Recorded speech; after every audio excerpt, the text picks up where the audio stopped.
Welcome to the Slop Temple. We pray this video helps. You start by verifying requirements.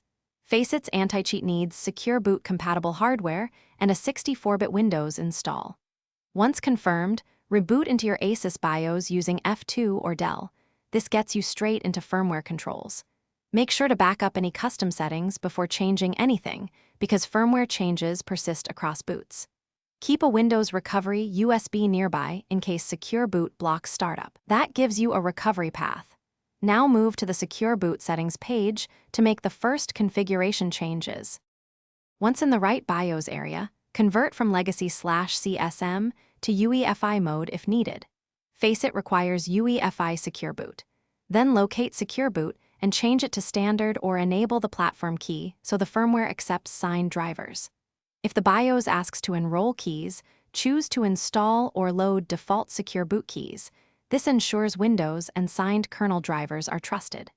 Save changes and reboot. Windows should detect the firmware change and may run startup repair, but it's normal and expected when keys are added. You finish by confirming Secure Boot is active. Open System Information, msinfo64, and check Secure Boot state says on. Then update your Asus BIOS and chipset drivers to the latest vendor releases so signed components align with Secure Boot.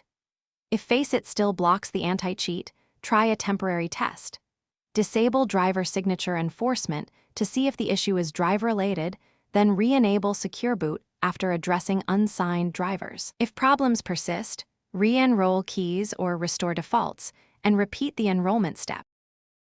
Thanks for watching. Consider subscribing if we helped you.